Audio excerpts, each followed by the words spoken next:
This is Shiting welcoming you to Backstage, the life behind the music. This is an online series of conversations with pianists, an exploration of their remarkable artistic lives as performers, teachers, and advocates for music. Through talking, I hope to shed some light on their process, to get a glimpse into some of their music making, the real work that takes place before they or their students step out onto the stage. And we started talking about how it's kind of like a new trend that pianists are not just pianists anymore, and then you have different interests going. And I think here it applies to all of us here. And Dr. Khan has this festival, and then he is teaching at two colleges. And then Father Sean has his Bach recording, the complete keyboard works of Bach recording that he's working on and is coming out. And I have the interview series and a couple other projects at the University of Arkansas that I'm doing. And also you guys have heard a lot of great things about the Gershwin project that Professor Skelton is working on. In Liszt's time, he invented occupation of concert pianist. And before his time, musicians did everything. So they composed, they played, and they also performed for friends. And I feel like we are going back to that a little bit. Like, you're not just a concert pianist. You have to be able to come up with projects. You have to come up with different career paths. I was wondering what you all think about that.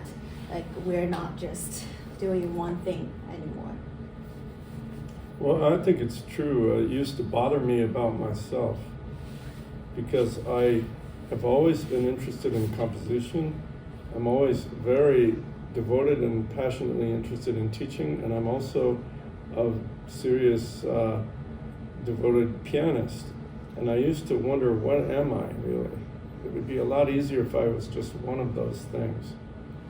But in fact, I'm all three of those things. And once I spend enough time doing one, I want to do another.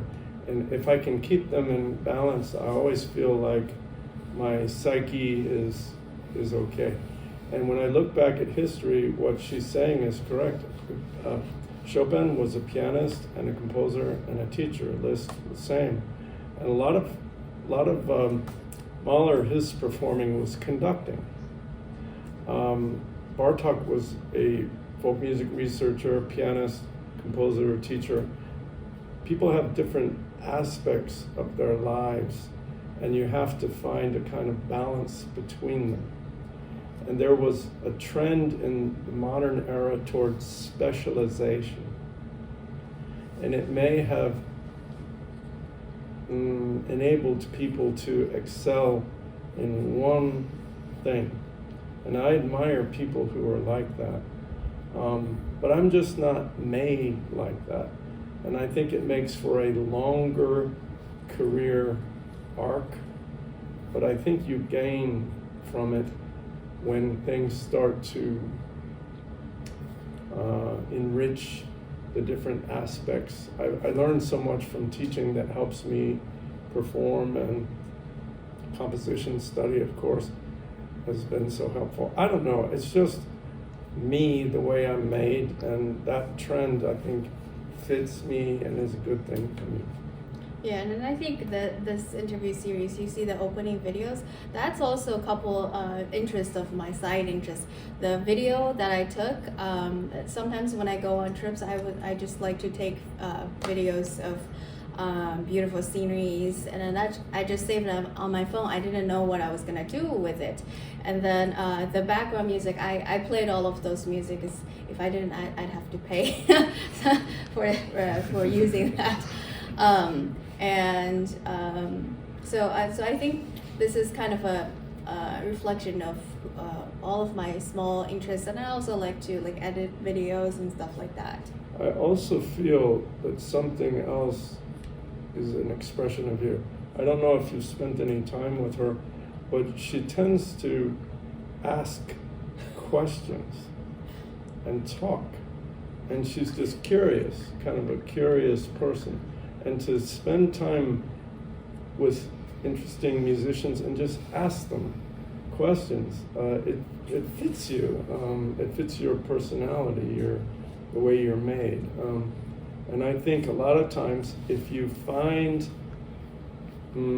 projects that really fit you, not someone else, you, your deepest self, the time you spend is a joy.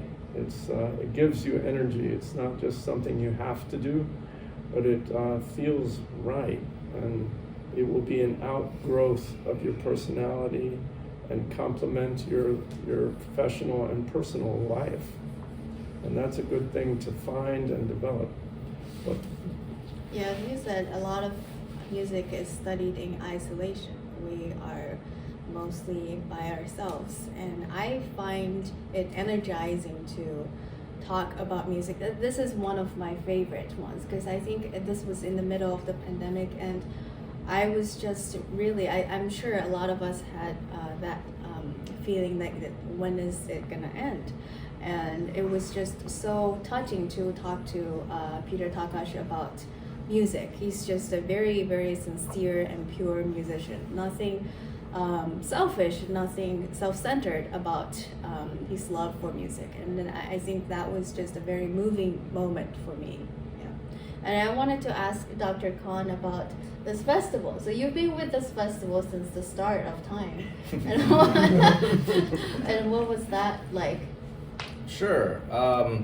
You know, what you said kind of I can relate to, which is, you know, most of us as pianists, we teach and we perform, but a lot of it is done one-on-one, and I really wanted to be part of something a little bit bigger, to be able to invite friends, invite pianists and students to be part of a festival. In a way, it's a larger project. And the first year when we started AMF was very very kind of simple. I mean, I discovered Colby because I was at a nearby festival teaching, and I saw Colby College, and I thought, wow, this is a beautiful campus. And I went into the music department to kind of take a peek, and saw that they were empty in the summers, and I thought, why not maybe start something here? And I started with really my friend and my teachers. Father Sean, who I knew, we were colleagues at Fredonia. I brought him to come join me, and I brought my teacher from Eastman, Natalia Antonova, my teacher from Juilliard, Mr. Martin Cannon, who was 60 miles away at another festival. And I told him that I wanted to start a piano festival here, and they were very, very supportive. And so it just kind of grew from that, and we got bigger and bigger, and so now it is what it is, which is a much bigger program. But it started that way, and it was something that I wanted to do, and it was through the resources that I was kind of looking around. And just to add, this AMF has a big new music component, and you know, I think that I was not really heavily into like living composer new music, but you know, one of the things that I'm starting to do more and more, and have been enjoying, is working with composers,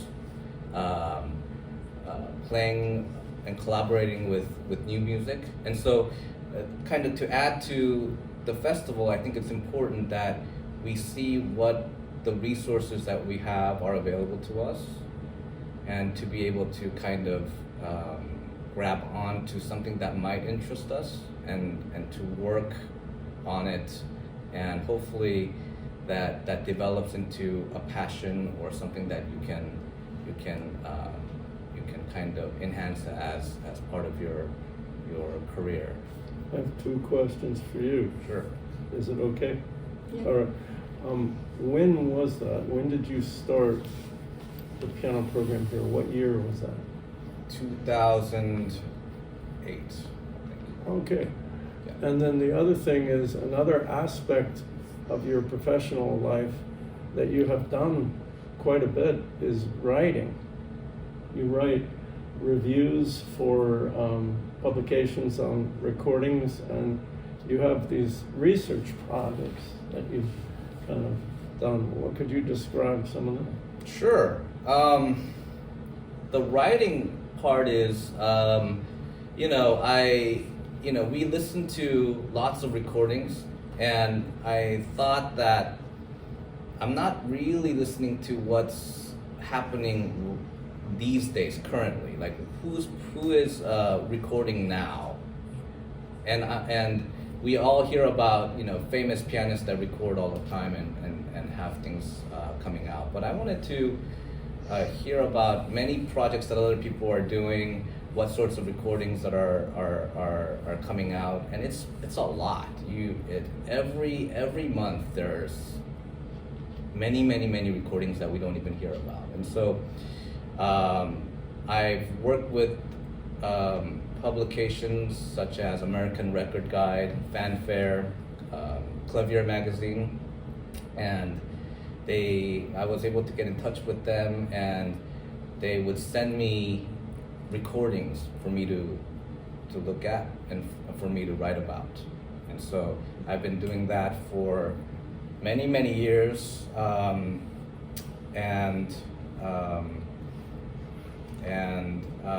I think that stemmed from when I'm not a big technology person, but I did when having your own website was very popular. I was kind of interested in that and wanted to voice my opinions on music, and so I started to kind of blog about a few things that that I've been thinking about, and I think that kind of led to maybe doing more writing. And so it's sometimes good to dabble in something, and that can open up bigger opportunities, writing is certainly something that really interested me, writing about music and recordings. You mentioned about interacting with living composers and working with them and playing their music, and then asking about their music and what they mean by this notation. And that has been a very interesting journey for me, because last year or 2 years ago, I recorded a piece with a horn player of a composer, actually Professor Skelton's teacher from undergrad. That was a very interesting experience for me, because the composer is always very open to interpretations. Like they don't really know what works for pianists sometimes, and what works for this pianist and what doesn't. And then he was very open to changing interpretations, and he will ask me, what do you think about this, and then does this feel good in your hands, and stuff like that. So that brings me to think about the interpretation in Bach's music. So Bach didn't write a lot of directional guides for us, and then how do you develop like a stylistic taste, and how do you know what to do and what not to do? Well, doing a lot of listening is one thing. A lot of listening and a lot of reading, listening to what people are doing, especially after the original performance practice revolution that happened in the 1960s and 70s. People started coming up with historically informed ways of playing Baroque music, and so how to apply that to the modern grand, which is basically a romantic instrument, is a big challenge. And the other thing that happened, I guess, was the coming along of urtext editions, because before we had all these editions by Czerny and all these people that wrote in all of their own dynamics and all that kind of thing. And then all of a sudden it became a mortal sin to use that, because then you go to you want the urtext, and so then all you have are these notes, and there's a slight tendency sometimes to think, well, all I have to do is play the notes. Then if I play the correct notes, then it'll be okay. So we have to think about how we're going to negotiate performance practice on a modern grand. And so I think just listening a lot to how people have done it, listening to harpsichordists a lot to see how they play the works, and then just kind of finding out what you like and what you think is good. And so I think that listening is the key. Listening and studying is the key. It's great to get ideas too from some of these past editions, because some of their suggestions, since they were pianists like Czerny and people like that, they came up with some very interesting ideas. But the problem is if we only use their score, we don't know what's theirs and what's Bach's. And so I think it's great to be able to consult all of these different things and get all these different ideas, and then pretty much figure out for yourself what you like and what you think is the right way to do it. Yeah, and then when I interviewed one of the very famous harpsichordist, Ken Cooper, he said the notes on page tells you what to play and when to play, but it doesn't tell you how to play it. And I thought that was very liberating, because I have been teaching this the F major sonata of Mozart K332. So those little slurs, and some students, actually, I have never heard any established pianists actually play like that. So some students will come in and then play exactly like that because their teacher told them you have to observe all the slurs. But I just don't think it makes musical sense. Any person, any pianist with any taste would think that doesn't sound good. And then I asked Professor Skelton, and he said those are bowings. And if you're a violinist, you would actually diminish the change of bowing. You wouldn't show people, I'm changing my bowing right here. So I think listening a lot, it really develops your aesthetics, and you discover what you like and what you don't like. And I think also this is very relatable for the Gershwin project, that you are opening yourself up to different sources, him playing, of his contemporaries playing, of accounts of him playing, and radio broadcasts and everything. And I think that is what's very interesting and substantial about the Gershwin project. Right? Yeah, I love everything about it, I have to say. And it doesn't matter what field, what area you're talking about. People who get good at something, they immerse themselves in it, and they work hard over time. And you wind up analyzing, you wind up looking at historical things, you wind up listening to the way people do it, just you feel the characters that they're creating and the sounds, and pretty soon all these different types of study you do in music school, you're in theory class here, you're in musicology class here, you're in master class here, you're in private lessons here, you're in chamber music there. It all becomes kind of one big thing. And they're just facets of music study. And with Professor Duggan, I've learned so much over the years talking with him about Bach. One of my greatest joys and best educational experiences of my life is going through Bach's keyboard works when I was teaching piano literature. And I talked with him like crazy about Bach. Every piece of music of Bach's, you look at it and it's a keyboard piece, but he'd say, oh, this is like an aria. Oh, this is like a dance suite. Oh, this is like a chamber work. This is like an arioso, accompanied strings. And he had cantatas in his ear. He had the passions of Bach. He had all the chamber music of Bach, arias. He could come up with words to go with fugue subjects that were perfect. And I realized he spoke the language of the music so deeply. And there's no substitute for that. Whatever interests you, immerse yourself in it, and you'll find all these different kinds of study eventually connect with each other. And then you've got something. You really got something. And with the Gershwin project, it's just music that I love, and it's not the only music I love. I've also done a certain amount of that with the music of Bartok. And it was the same sort of thing.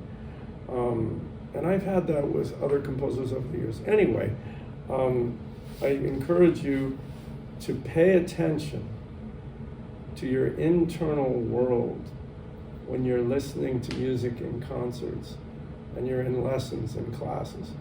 And if you feel a surge of interest, pay attention to that. There's something there for you. And no one can tell you what that is. It's just yours. And then pursue it. Go above and beyond the requirements of a course. Pursue your interests, and something will come out of it. Like you're saying with your photographs and videos you made, you had no idea what you were going to do with that. But eventually it means something. With me, when I was in doctoral school, I had no idea why I was doing this. I would listen to recordings of poets reading their own poems. Now, why in the world was I doing that? I had no idea. I was fascinated to hear poems come to life. And but eventually, I started writing songs. And now I have almost 200 songs that I've written, song cycles of all kinds of poets. And I realized that all this time I spent listening to poets read their own works really helped me in setting poems to music.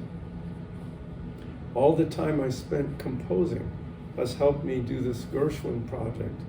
I learned all sorts of things about notation software and how to make scores and what they mean, and time I spent with playing new music, the way to read a score. Anyway, things eventually come together, and life tends to make a lot more sense looking back than it does while it's happening. You'll see why that's why I was doing that. It leads to something, Anyway. And I think it's very important to just stay open for different stuff that come at you. Like Dr. Khan was saying that he wasn't a huge fanatic about contemporary music, but now you're going to record a new CD of living composer, right? And then isn't she a friend of yours? That's right. This project probably started with your exposure to contemporary music here at this festival.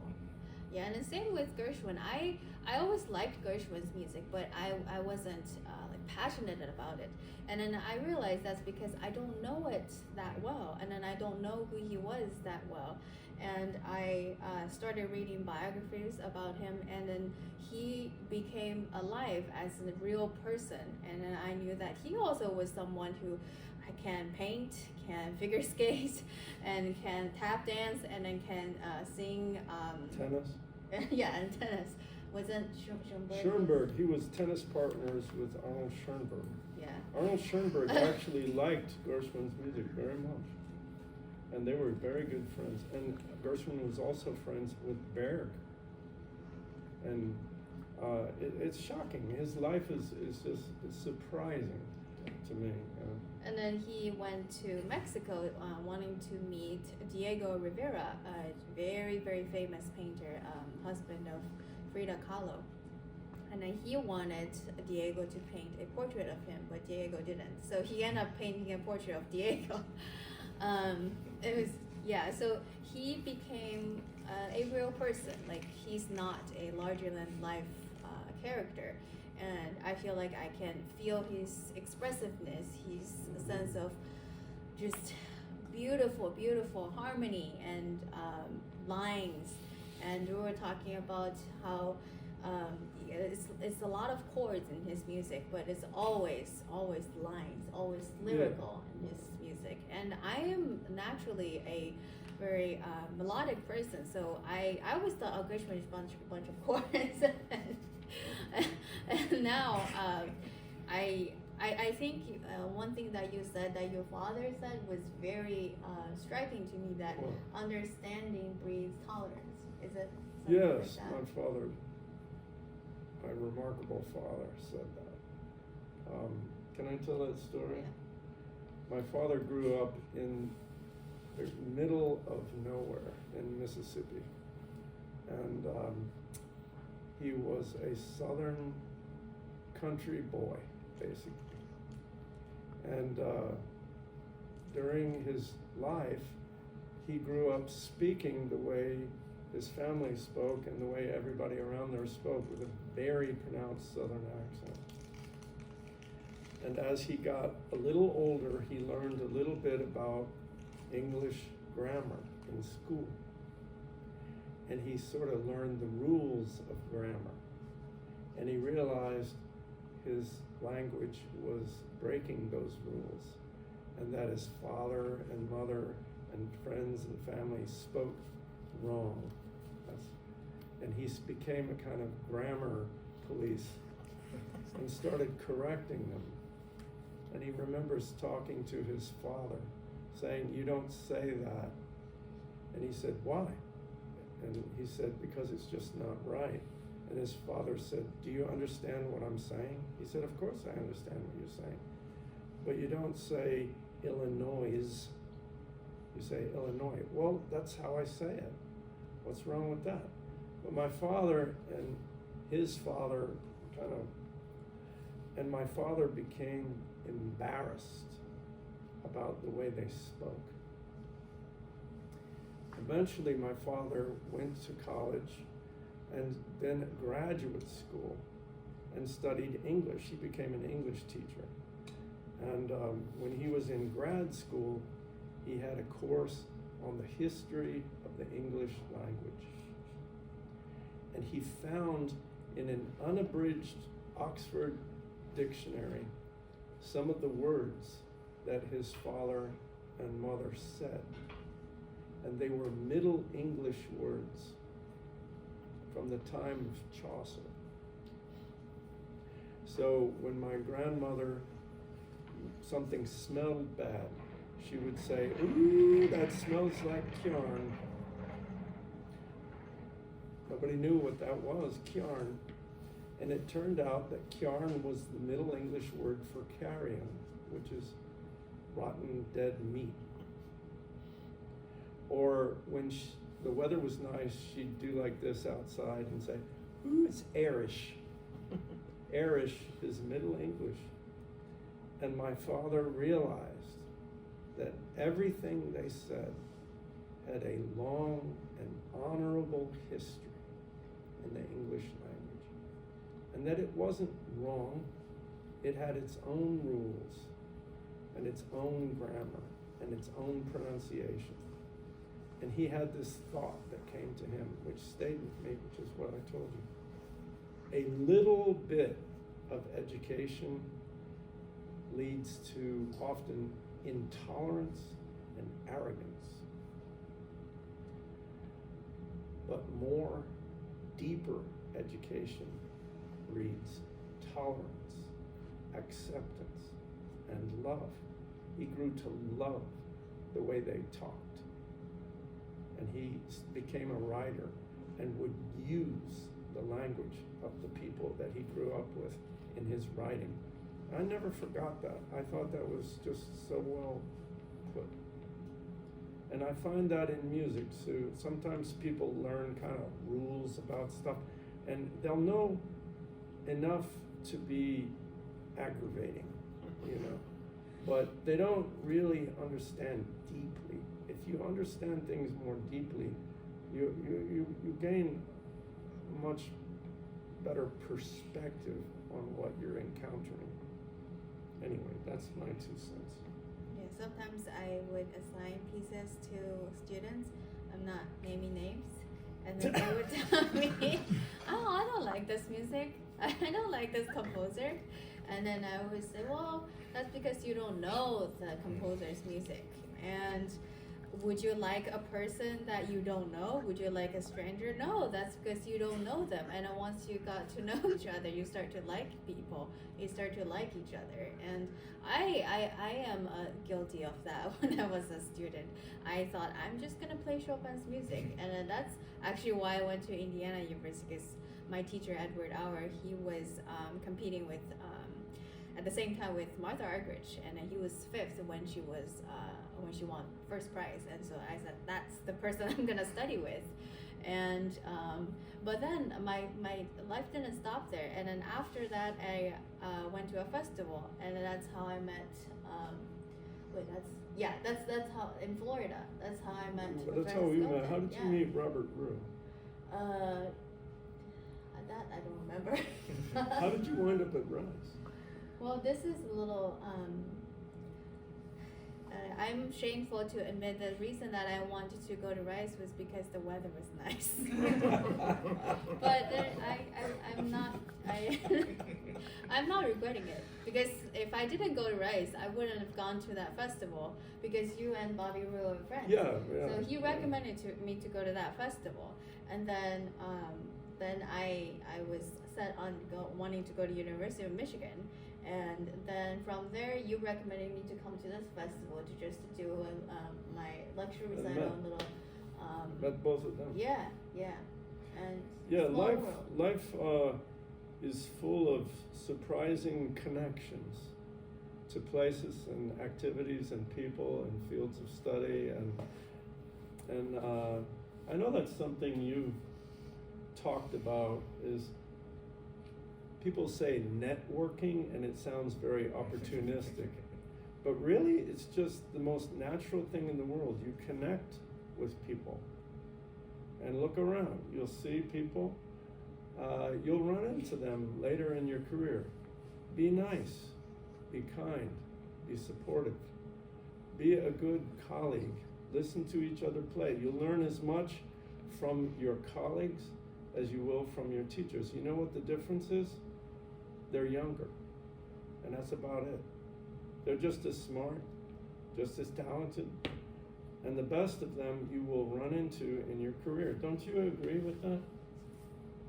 Yeah, I do. Professor Yang said about, because I encountered this a lot actually, where you don't know if you like something unless you try. Like my first encounter with a student composer that was here and wanted me to like play that piece, and I looked at the score and I like and then he showed me what was happening, what's going on in the score. At first hearing, I'm like, no, I don't know what the heck is going on. And then you develop an ear for it, and then you like this, and maybe you don't like that, but maybe you just, as Professor Skelton says, you get to know it, and then you start to get fascinated with it and get immersed in something. And so a composer friend of mine that I'm doing a recording for, I'm gonna record all of her piano music, because we spent time looking at things together. She's showing me what's going on, and I developed an ear for it, and I'm thinking this is a music that needs to be played, recorded. And so while you're here, speaking of networking, meet a composer if you haven't already. Go to all these composition stuff that's going on all the time here, and get to know composers, talk to them, see their scores. I'm sure that they would love to meet a pianist that they can show their music to. And so I think that connecting with people is really, really important, and it's a great opportunity at this festival and at your schools, just about anywhere. Yeah, I have one question. I just thought of this, that your fascination with Bartok, with Gershwin, and with Liszt, they have something that's very similar, that they are passionate about folk. They're folk related. Yeah. And they're, well, at least Bartok and Gershwin, very rhythmic. Yes. Have you ever thought about that? And what do you Yes, think? yes, I have thought about that.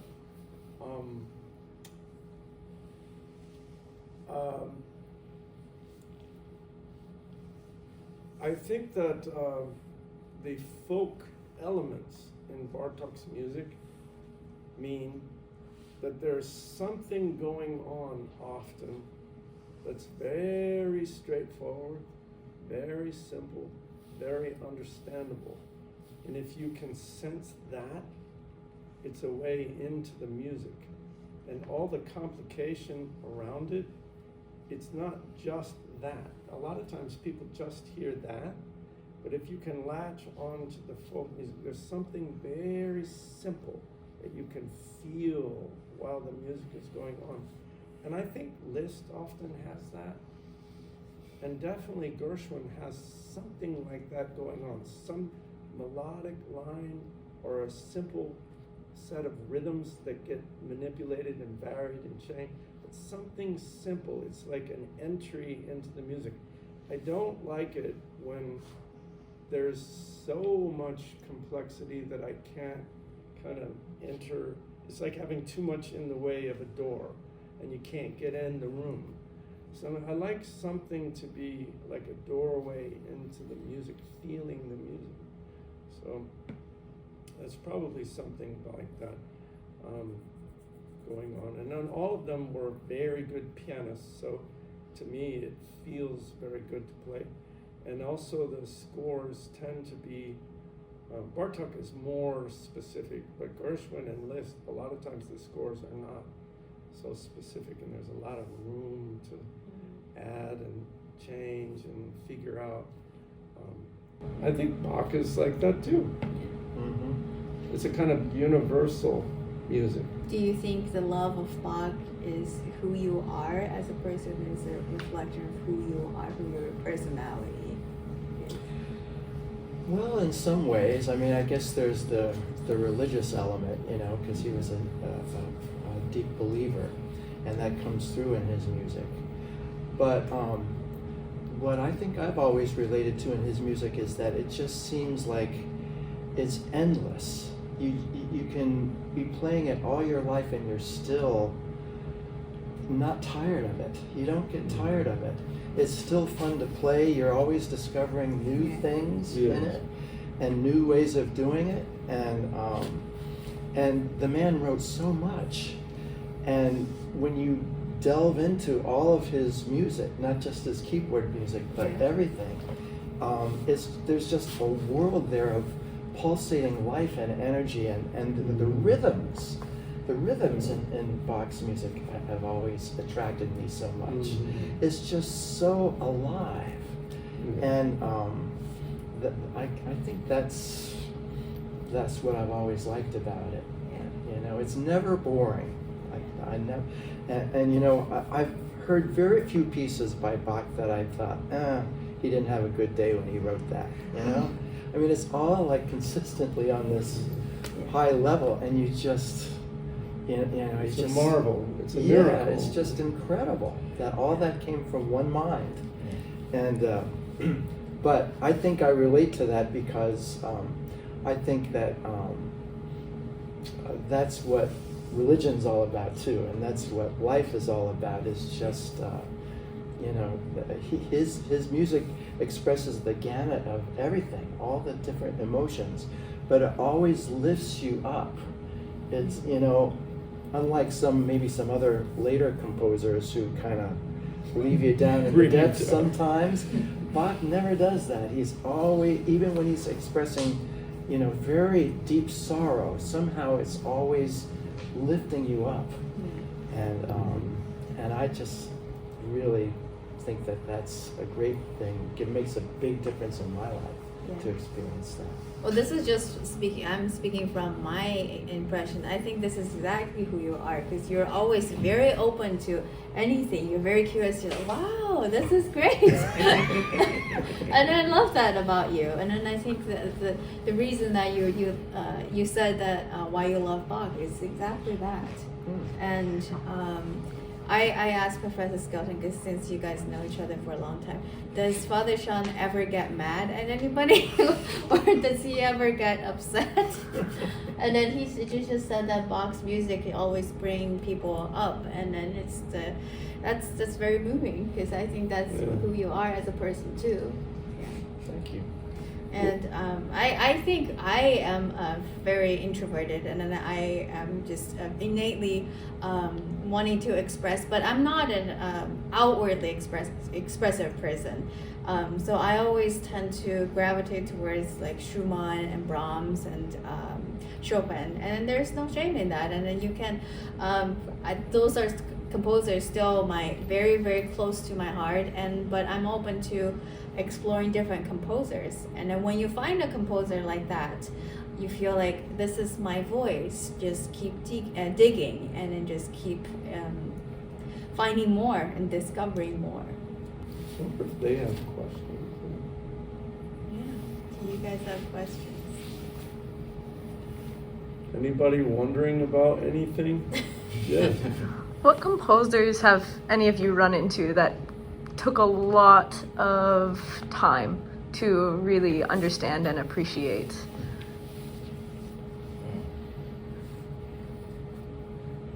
Indemith for me. I remember, I used to have to accompany people with all these endless Hindemith sonatas, this instrument and that instrument, and I always had trouble relating to Hindemith. I remember when I entered the monastery, I thought, I'll never have to play another Hindemith sonata.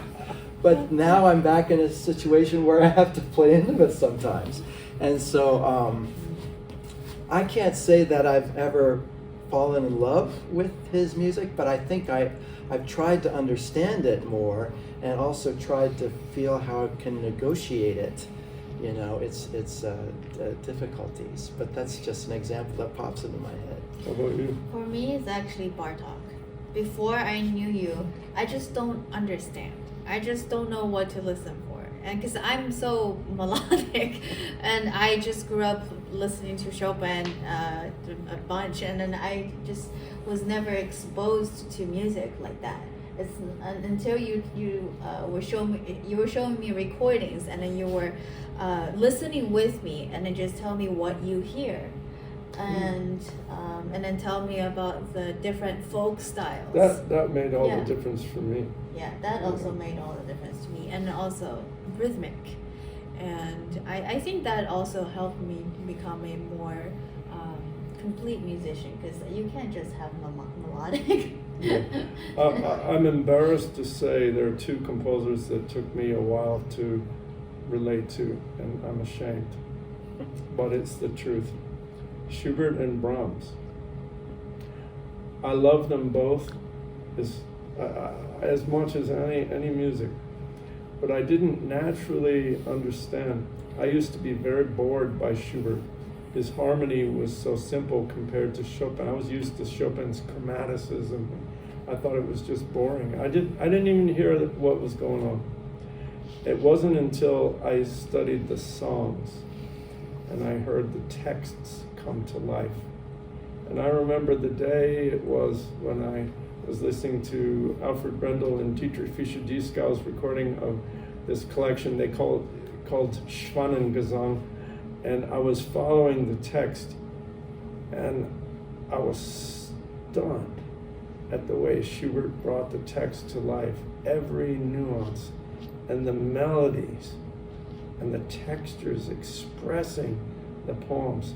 And it was like my mind blew apart into an explosion, and I ceased to exist. It was shocking. And Brahms, it was something, I thought I was used to Chopin's fluent piano writing, and Brahms was so blocky. I thought it was so awkward, like a a plumber wrote it, you know, and I just thought it was not good, you know, awkward, blocky, and I used to make fun of it. But you know what? I was just unaware. It took a while. It was the chamber music. When I heard the melodic lines and I could feel the chords going on underneath and around it, I fell in love with, and also William Horn, the composer. He's one of the best Brahms scholars around. He showed me how to listen to the music, how it makes sense. I do find this, if you ever find someone who's wildly in love with something, listen to them, ask them about it. They hear something in it that you may not hear. And they love talking about it. Asking them about it is just wonderful. And they just share, if you can see through their eyes and hear with their ears and perceive what they perceive, I guarantee you'll benefit from it. But it was, for me, Brahms and Schubert, and I love them as much as any music now. And I'm so glad that I discovered. How about you? I would say two comes to mind. One is Scarlatti. What? And one is Shostakovich. Oh, okay. Now, Scarlatti, I always thought this for a long time because I played a lot of Scarlatti when I was a kid. So good. And I always thought, oh, this is like simple music. It's simple, it's short. A lot of kids play it in Korea. They just play them for competitions. And I was able to record some Scarlatti, and I mean, the variety of things that he does in such a short form, and just, he wrote so many of them, and they're so inventive. What he does with melody, what he does with rhythm, meter. I really got into it, and some of it is fast, some of it is slow, some of it is lyrical, some of it is about eight measures long. I mean, it's what a composer can do with a certain form, and to be able to do that many interesting things with it. I'm delighted to play them, and I'm gonna record as many as I can now. Shostakovich, I never really got into it, but I started. They were programming a lot of Shostakovich at this festival, a lot of chamber music, and I think it was maybe the quintet or the trio that really was powerful, really powerful, and also and sometimes performances help to bring that. And I heard some great Shostakovich music while I was here. I even heard a concerto here by a cellist. And so I said, I want to learn every single chamber music of Shostakovich, because I have friends that want to do chamber music here. And so I think I did almost most of it here, and I love it. I love it. I think it's wonderful, powerful, haunting, and he does it in his own way that's very unique to anything. So probably those two. That's a good question. Are there any other questions? This might be a bit of an abstract question, I guess, but I was wondering, I know you guys talked a lot about understanding the language of a composer, and like part of that goes into listening a lot to their music and studying it, and also like perhaps learning about their lives and their personalities and things like that. And it all comes together to help you really understand like a bigger picture. And you talked about how Bach's music lifts you up and like away. And I was wondering, so once you've kind of understood that language, how do your own emotions or experiences play into impacting how you interpret the music? Because I guess like once you understand the language, you want to do something for it or create something, interpretation or some sort. And I'm guessing that like your experiences, your emotions, or how you're impacted by the language impacts how you do that. I want to say something about that. You, at some point in your life, learn to speak English. You learn the rules, you learn sentence structure, you learn grammar, you learn whatever. How did you just come up with that question right now? You used it all, but this is coming from you. Your curiosity, your feeling, your wanting to know. It's just like that. You learn all about it, and at some point when you know it well enough, you start speaking through it. And I feel like the learning part of it's like that, and the speaking part of it's like that, but really making music is like that. Yeah, so I guess like when you say like having a lot of education is like beneficial in a way, because if you don't have enough, then you kind of like try to imitate, and then like you learn try to through imitate imitation what the composers, but then once you have a lot of have like a comprehensive knowledge, and you're able to kind of speak the language as opposed to imitate it. You start to speak the language instead of recite memorized things. But imitating, you learn a lot. Who are the best learners on the planet? Children. Children learn better and quicker than any other human being. They imitate, they play, they immerse themselves in things, and they start to then speak themselves through. It's nothing wrong with imitation when you're learning. Just eventually you stop. If you look at early works of composers, you hear them imitating all sorts of things.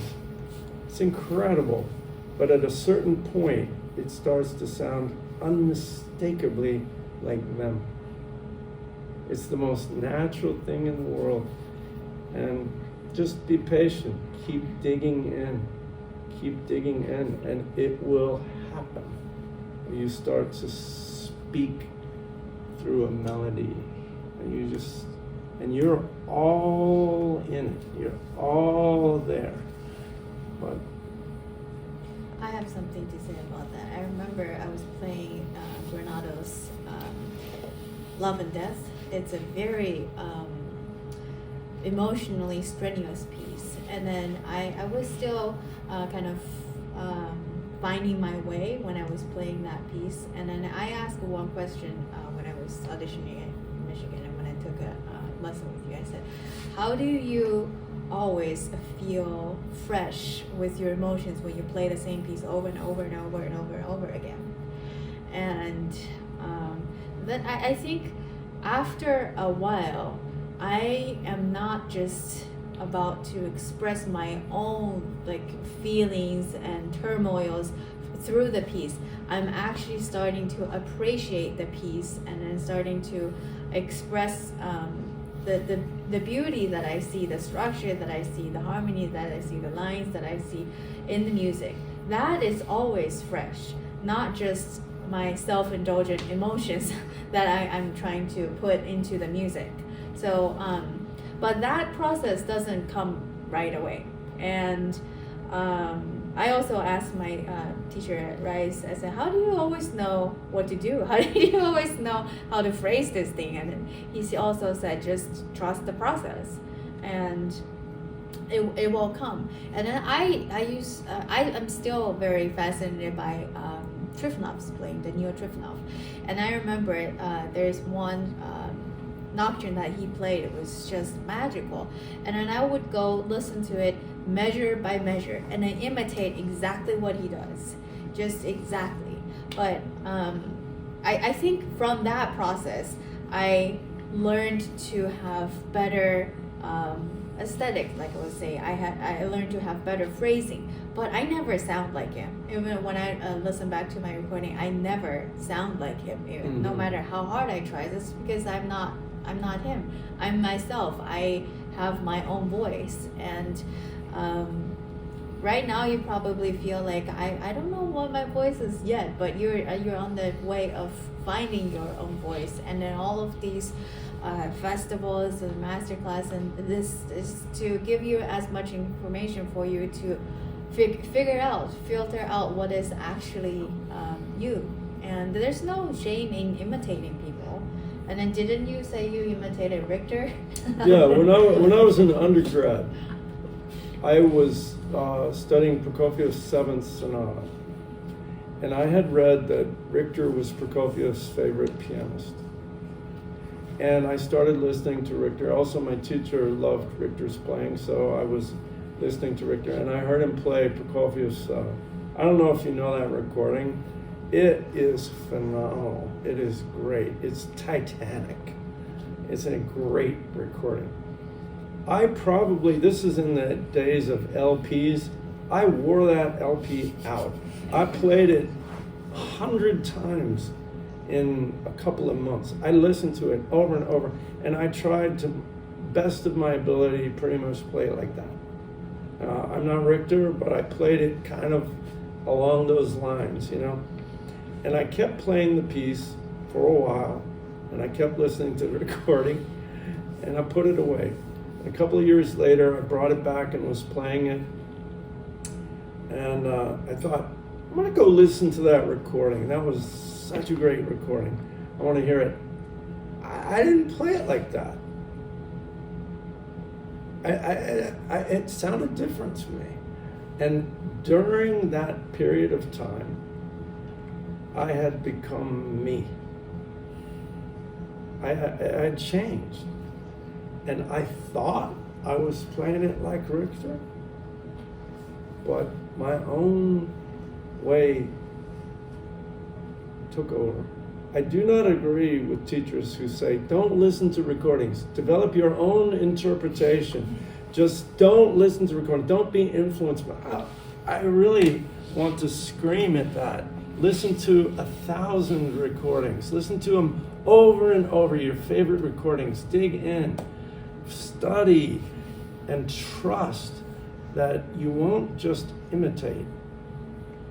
You won't just stop there. If you're any good at all, your own personality will start to take over. And then there's a natural kind of growing out of it. Trust, dig in, and what we're telling you is right. Throw yourself into it. Dig in, spend time, learn. And it's just a natural process. Don't you agree? Absolutely. You know, when I went to grad school, in my undergrad years, I had teachers that kind of said, well, you know, do it the way you feel you want to do it here and there. And then I got to grad school, and I had a teacher who marked in everything that I should do in the score and said, do it this way and do it this way and stop here and take time here and all that kind of stuff. And I thought he was crazy because I thought, well, what about me? But anyway, so but then I decided, well, I'm studying with him, so I submitted myself to his instruction because I figured, well, that's what he has to give me. And the most amazing thing that happened was that I did everything that he asked me to do, but it changed my playing, but I never sounded like him. Yes. It was something else that happened, but I learned so much from submitting to that knowledge that he had. And I thought, well, you know, all of his students are going to be carbon copies of, they're all going to sound the same. They didn't. It was This is Nelson Whitaker? Yeah, it was so amazing. And so, you know, at first I thought he was crazy, and then after a year, when my playing started changing, I thought he was the greatest thing. I'm just gonna say one thing. The fact that you guys are all here means that you're not nobody. It means that you know that what you want. And so you have a voice inside of you, whether it's apparent or it's still in searching. That means you have a voice of your own, and then just follow that, and then don't be afraid of imitating or asking questions, or like, why do you, I remember one thing that I did. My dad is a painter, and he always tells me how great Modigliani is. You guys should look him up after this. His portrait is very weird, strange, super long neck. I have a Modigliani in my office.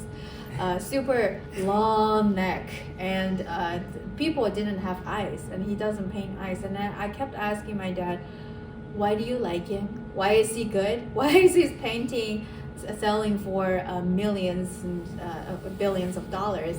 And I kept asking that question at different places, different people who liked Modigliani, and then I started to, okay, I see why he is so great. Yeah, so just be open, and you are doing great. Anything else?